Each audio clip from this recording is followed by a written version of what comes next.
What's going on, you guys? Welcome back to the Barber's Eye channel. So today I'm going to take you with me and we're going to hit the supply spot. We're going to buy some supplies that I need for the week. I'm kind of going to walk you through how I prepared my week mentally and physically, and then show you my day, you guys. All right, you guys, so today we're going to go to the supply spot. So there's a couple of supply spots I like to hit up in Sac. One's the Barber Depot on Freeport, and there's another one we're about to hit up right now. It's a barber supply. There's one on Watt Avenue, and then there's one in Yuba City, which I like because they got a little bit of, he has a little bit of everything. But the only problem is, you know, for me, from here to Sac, that's like an hour up, an hour back. So I don't really have time. I have to make it kind of like a couple hours thing to get out there. But I really like to, and I know he delivers to shops, but I like to go into the shop and like look at everything. That's just how I like to shop, you know what I mean? But we're gonna go locally today, and I'll show you guys what I'm gonna buy, man. So I'm gonna take a little detour real quick. So down here is on 12th, and this is the shop that I've basically started at to learn how to cut hair. And then one of these days I'll go in the actual Diego shop and show you around his spot, talk to him. But yeah, this is my old, it's when I used to smash every day and get here and show up. And you know, time show up before Diego and wait for him to show up. And then once I got up in the shop, I was there all the way till closed like he was. So yeah, I'll show you. We'll go by his shop right now, and then I'll point it out to you guys, man. But let me show you guys something too. This is interesting. For you guys think that in order for you to be successful, that you have to be at a spot that's open and a lot of people around. So this shop right here, Diego, if you look, this is a neighborhood. Like, we're literally in the neighborhood, right? And most people think that you got to be like in a mall, a shopping mall where there's a bunch of folks at. But this is in a neighborhood, and I'll show you. We're coming up on the shop right now. And Diego, this is a little shop, you know what I mean? It's a little, when you look at it, it's right here. Here you go, right there. So this is his little shop. Right there. It's a little hole in the wall, basically. But Diego's been there 20 years plus, you know what I mean? And he's been successful cutting people's hair because people know him. So, and he's in the middle of a neighborhood, and he's been grinding ever since. So, you know, you don't have to be like in a big old mall or somewhere where there's a lot of people. I mean, he's in the middle of a neighborhood. But yeah, I just thought that was important to note. This is why I appreciate people that hustle, man, because like I said, I know what I know now, but I didn't know at the time when I was in the grind. So if you look at this neighborhood right here, me and my uncle Julio passed away already, but when he was alive, I was in cosmetology school, and I didn't want to work, and then I couldn't find a job that would let me go to school and cut hair at the same time. So he did lawns. He walked around neighborhoods and just did whatever he could to make some money. So I joined in with him. So I had a truck, and then like a Blazer, and we used to go in this neighborhood, in different neighborhoods, and just do work. You know what I mean? They'd pay us $20, $10, whatever they wanted to pay us, we would take. But that's how serious I was about being successful in cutting hair, is finishing school, because I was willing to do whatever it took just to make money so I could pay for my school and get out of school. That way I could make some money, you know what I mean? So like I said, when I hear people really grinding and really pushing, it's nothing but respect, because I know for sure how hard that was, you know what I mean? Like I said, I think back at it now, and you know, I had no family, no kids, no nothing, and you know, just kind of really just able to have that time. So if you got that time to hustle, grind it out, man. Just grind it out. Do what you got to do. I don't care if you got 5 jobs. Do what you have to do to get where you got to get. All right, you guys, so we're right here on Freeport Boulevard in Sacramento at the Barber Supply, and I'm going to buy some supplies. I'm going to show you what I buy and how I kind of think about what I'm going to buy before I even get it. So I'll show you some supplies I'm about to get. Check it out. So recently, I ran out of aftershave. I always like to carry good aftershave on me. So it's like you spray after you get done with your cuts, or, you know, you got to remember, when people leave the shop, they want to smell good. You know what I mean? I love scents. I love like good colognes. I like smelling good. And I remember when I was, before I even, after I left the barbershop, I always remember like what I smelled like after. So that was kind of like a thing always reminded me. So I'm going to get some I always see what they have. I always look around before I even buy, but I know this brand, so I'm gonna stick with the brand I always go to. And I'm gonna get a couple gels, get a couple things I need, and just pretty much just shop around. Okay, so this is what I do when I get aftershave. So I think about my clientele, right? And so I have some older clientele that come in.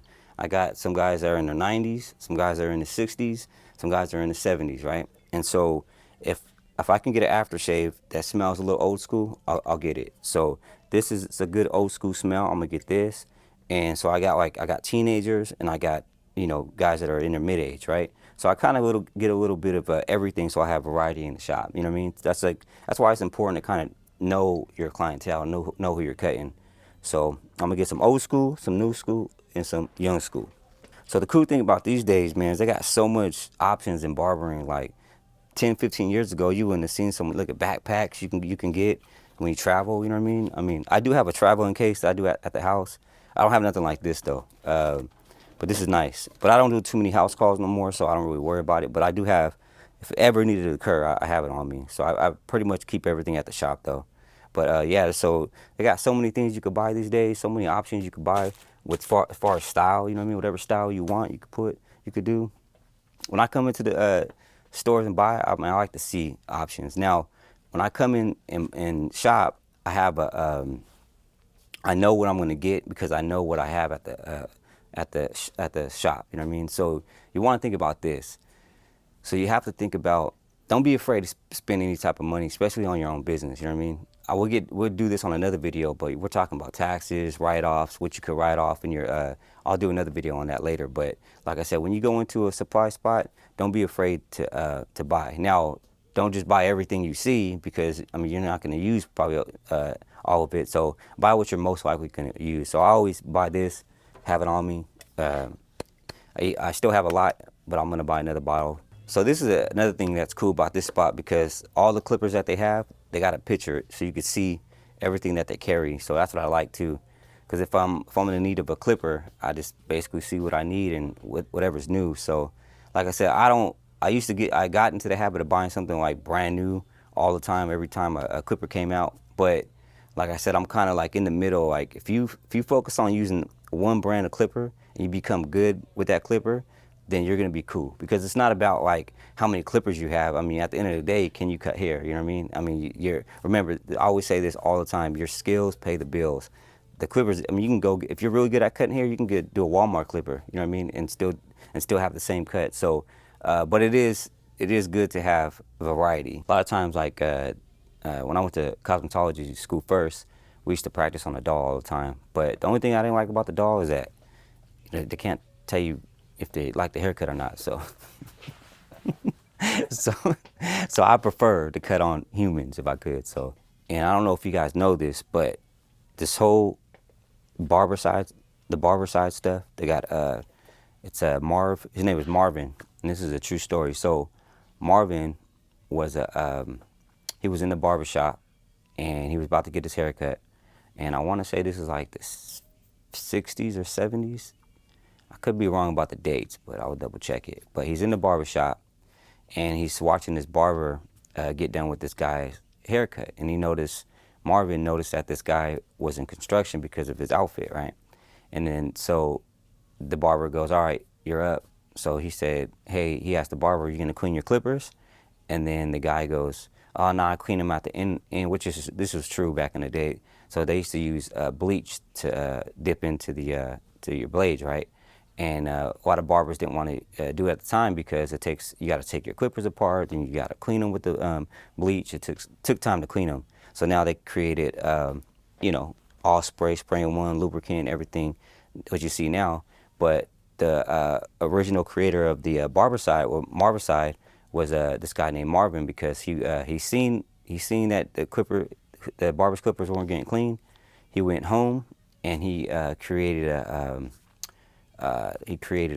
formula basically to help barbers clean up the clippers quicker, easier, and faster. So, even if you're not a barber, I mean, there's so much things you could do with this field of like creation. You know what I mean? So I always thought it was a dope story because not only because it was true, it was because now we got product all day long with how to clean your clippers. I tried Derby a long time ago, but Derby I don't really prefer for me. But anything new I see, any other new blades that come out, I like to try. They got all kinds of straight razors you could use too. Now I have my straight razor I use all the time. I had that thing for like 15 years. I can't find one, the same one that has the weight on it that fits my fingers.